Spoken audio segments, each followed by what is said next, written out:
Nandito po ba ang ating mga inirereklamo? Nandito po ba? Magandang umaga, Mr. Chair. Andito po sila. Sir, ito po. Hindi po, sir. Ayun. Ay, boss.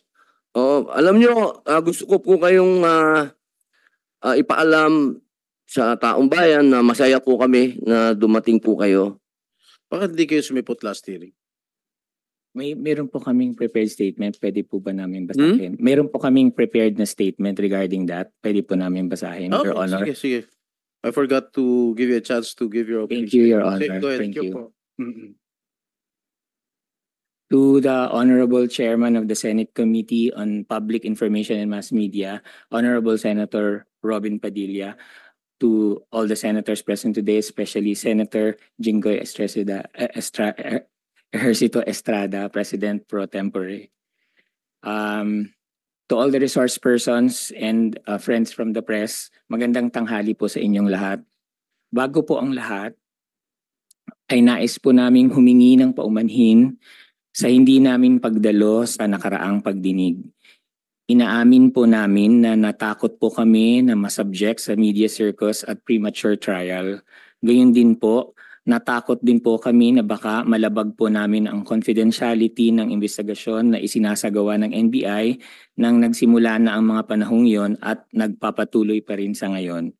Nasabihan po kasi kami na bawal po na ilabas ang lahat ng mga counter allegations at ebidensya namin sa publiko dahil ayon sa NBI kahit ang alegasyon ng di umano'y biktima ay hindi pa rin nila maaring ilabas dahil subject pa ito sa validation ng kanilang ahensya. Lahat pa raw po ng hawak ng NBI hindi pa ebidensya hanggat hindi pa naipapasa sa piskalya. Subalit matapos po naming mapanood ang nakaraang pagdinig ay nakita po namin na hindi mangyayari ang aming kinakatakutan dahil sinabi at siniguro naman po ng kagalang-galang nating Chairman Senator Robin Padilla na hindi magiging korte ang Senado.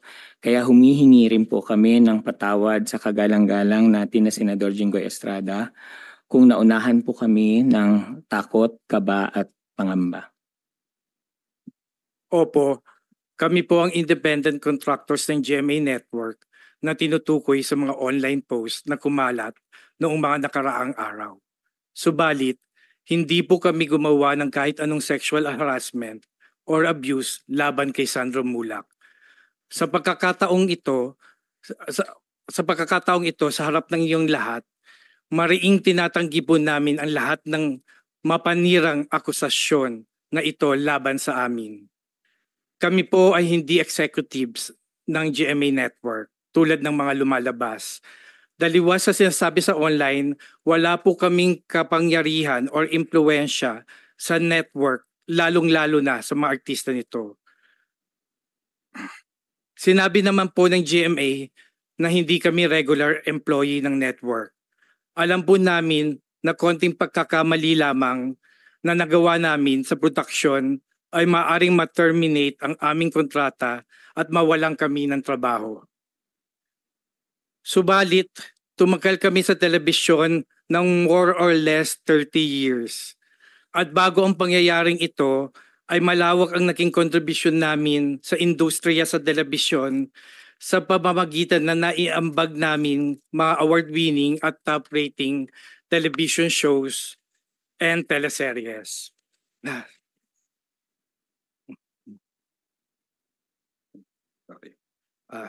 Tapos na? Maganda po ang takbo ng aming karera. Sir Richard, tubig po. May tubig po kayo sa tabi po, ha? Opo. Okay. Mahaba ba yung ano? Ikaw ba Madali lang sulat? po. Scriptwriter ka? Baka mahaba yan. Hindi po. Maganda po ang takbo ng aming karera. Maitatanong niyo po kami sa aming mga nakatrabaho at masasabi naman po namin na iginagalang kami at naging malinis po ang reputasyon namin sa aming mga naging employer at nakatrabaho sa loob ng 30 taon. Sa tinagal-dagal namin sa industriya, wala po kahit na isang reklamo, sexual man or anuman, ang nag-file sa amin. Kaya hindi po namin sisirain ang iniingatan naming pangalan at karera at reputasyon para makapag-abuso o harass ng isang tao. Ikaw na. Lalo na po na alam namin na anak ng sikat na artista at maimpluwensyang pamilya. Ano ba naman po ang laban naming mga ordinaryong manggagawa lamang laban sa kanila? Hindi naman po namin itinatangging bakla kami. Sa katunayan, ang pagiging bakla namin ang isa sa mga dahilan kaya kami naging creative, artistic at nagkaroon ng skills na kailangan sa industriya. Buong buhay namin, ginamit namin ang pagiging bakla namin sa maayos na paraan para maitaguyod ang aming mga pamilya. Kaya napakasakit sa amin at sa aming pamilya na mabasa ang aming mga pangalan online na may caption na bakla at kung ano-anong masasakit at mapanirang puri na bansag at descriptions. Bakla po kami, oo, pero hindi kami mga abuser.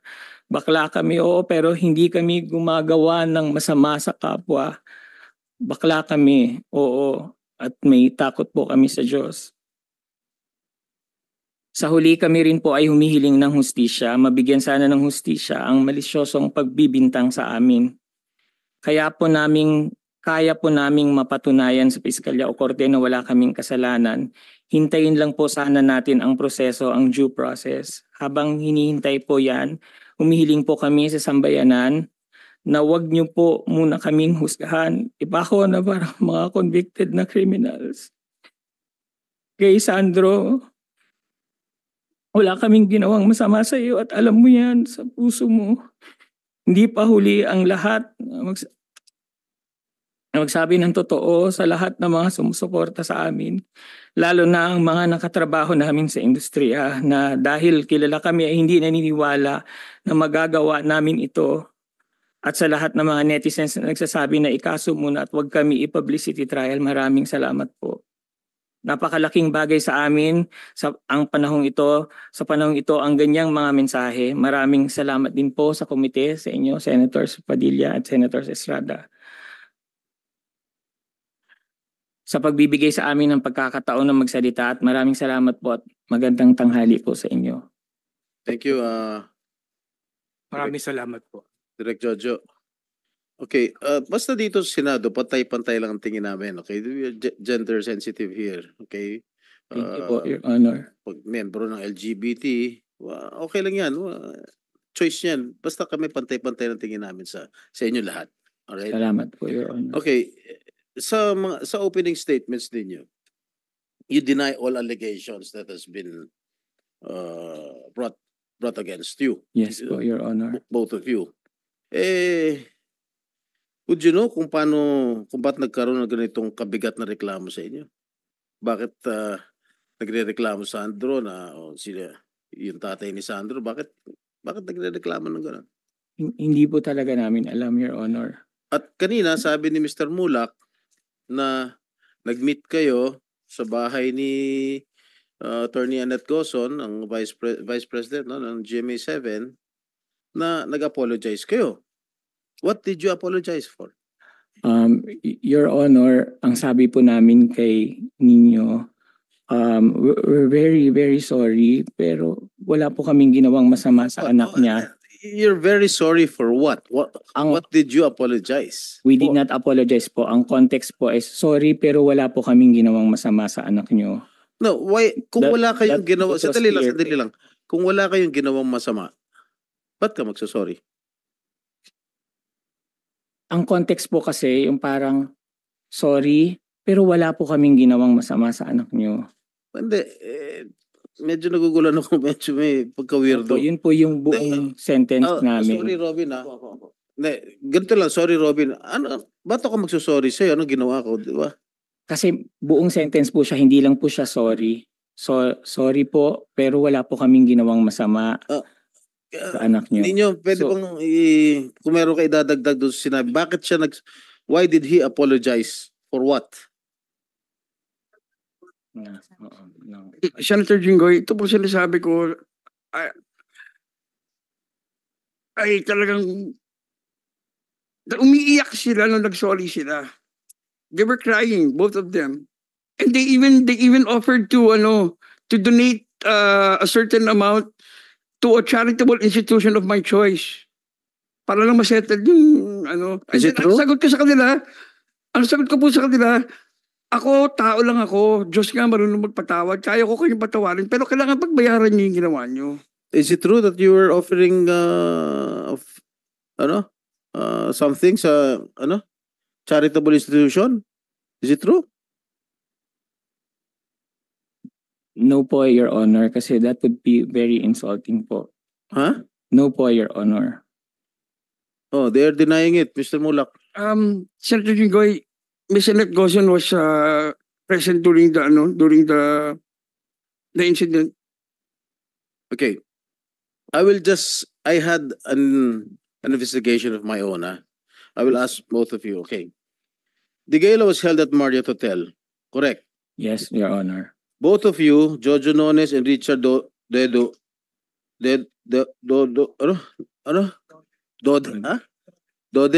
hindi Dede, are billeted at Belmont, which is a walking distance from Marriott Hotel. Correct.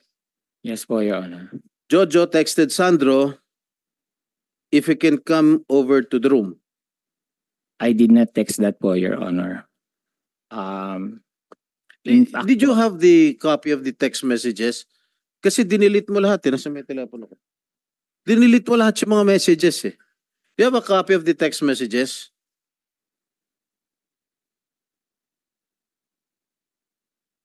You're sure? yes po, Pag Your Honor. nirecover namin sa Globe yan, sa Smart yan, pakukulong kita rito. Now you better tell the truth.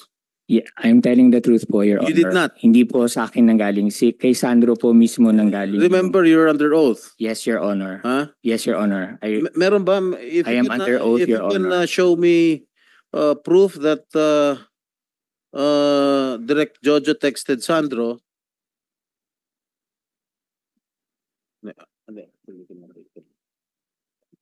All right.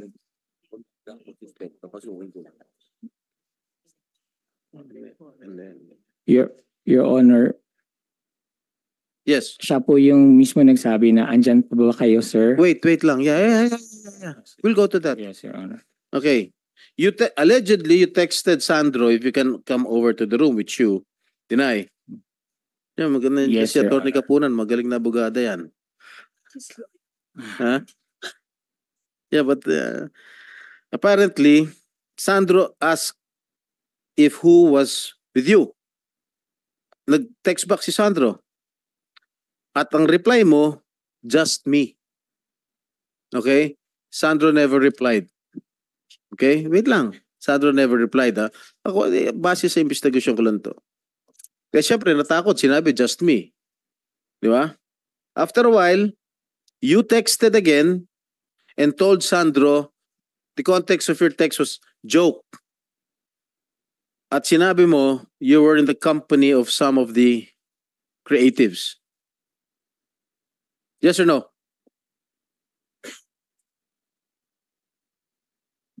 Ang eksaktong Yes or no?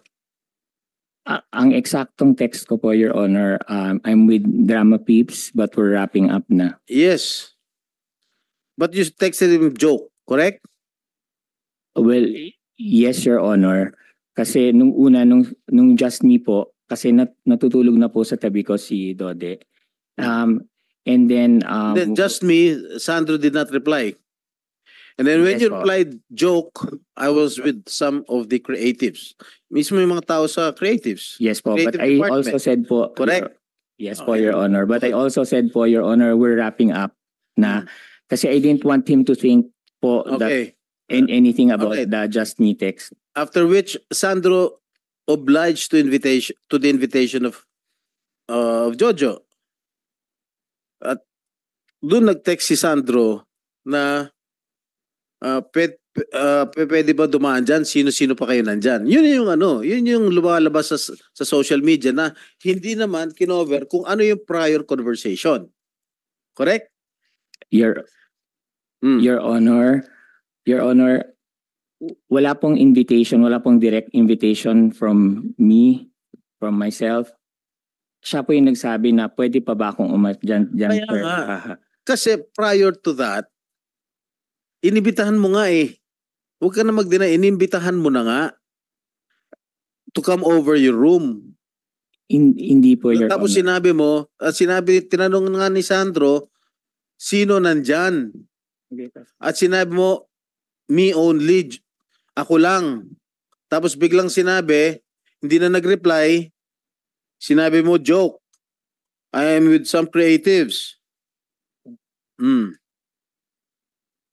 Your Honor, may we request for an executive session po so we can clarify things. No, wala pa naman, there's nothing sensitive here.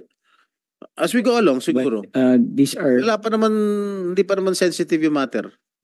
facts of the case po, Your Huh? Honor. These are already facts So? of the case po, Your No, Honor. I'm just po asking you if it's true or false. Wala Opo. pa naman tayo sa There was no Hindi pa direct naman sensitive invitation. yung, There was no direct invitation from me, Your Honor. Okay. I was just being polite and kind because he is my friend. But there was no direct invitation po. In fact po, bago po siya na sinabi na akit siya, I said we're wrapping up. Totoo ba? Do you have a copy of the text messages of Mr. Nones? We have po, Your Honor. If I may answer, Yes, Your yes. Honor, Attorney Sharina Quintanilla Raz for Sandro. We do have proof of that, but we cannot show that at the moment because it is with the NBI. And as this explained earlier, the NBI is safeguarding the confidentiality of the pieces of evidence Do you in this have any case. representative from the NBI here? Yes. Good afternoon, Your Honor. I'm Attorney Zuleika Marie Esconales, the investigator on case, Your Honor. Do you have the copy of the text messages? The conversation? The complainant already submitted pieces of evidence to support his complaint, Your So- Honor. You cannot share it with the committee? With all due respect, Your Honor, for purposes of confidentiality, because of pending investigation, we are All right. keeping the same, Okay. Your Honor. Of course. I Thank will you, Your respect Honor. that. Okay, at that time, nung umakyat na rin si Sandro, kasi when you invited him, Sandro was in his room together with his girlfriend. And apparently, Sandro informed his girlfriend that he was going to the room of Jojo and company. Upon entering the room, Sandro was surprised since it was only Jojo and Richard who were there in the room. Correct? Correct. Your Honor, hindi ko po alam kung na-surprise si Sandro din. No, Hindi po umakyat kami- si Sandro sa kwarto We were- ninyo. He was surprised upon seeing only both of you. Well, he wasn't surprised po, Your Honor. Wala po kami Kasi ang ganyang sinabi mo knowledge. dun sa text messages, I am with people from the creatives group. No po, sir. My exact message was just, we're wrapping up na, GMA Drama Peeps referring to me and Dode, but we're wrapping up na. Okay, So, that's your word. yes. Malalaman naman natin sa investigation sa NBI yan. Did you offer Sandro glass of wine? No, Your Honor, when he arrived, he asked if we could drink the wine that was there on the ledge. Did you give a 500 peso bill which was wrapped like a straw? No, Your Honor. Hmm? No, Your Honor. And apparently you poured a powder substance, No, Your powdery Honor. substance. No, Your Honor. Your Honor, these are already very details that need to be discussed in an Your Honor, executive if I may, session. Your Honor. I think, Your Honor, these matters are part of the allegations of the complainant, Your Honor, which are now under validation of the NBI, Your Honor. In fact, Your Honor, we were also advised by the NBI with regard to that the own allegations of Mr. Sandro Mulak, Your Honor, Mr. Chair, are still under validation, even this allegation of the 500 peso bill and the alleged substance, Your Honor. So I don't know if the NBI would allow us to answer that questions, considering that the NBI also asked us not to disclose anything, even our counter allegations with respect to these matters, Your Honor. You were requesting for an executive session. Am I correct? Yes, Your Honor. Okay, Mr. Chair, I move that we hold this in an executive session right now. Meron po tayong motion na tayo po ay mag-executive session. Pakikiusapan lang po natin na maiwan lang po dito yung mga concern. Yung iba po, pwede muna pong lumabas. Marami pong salamat.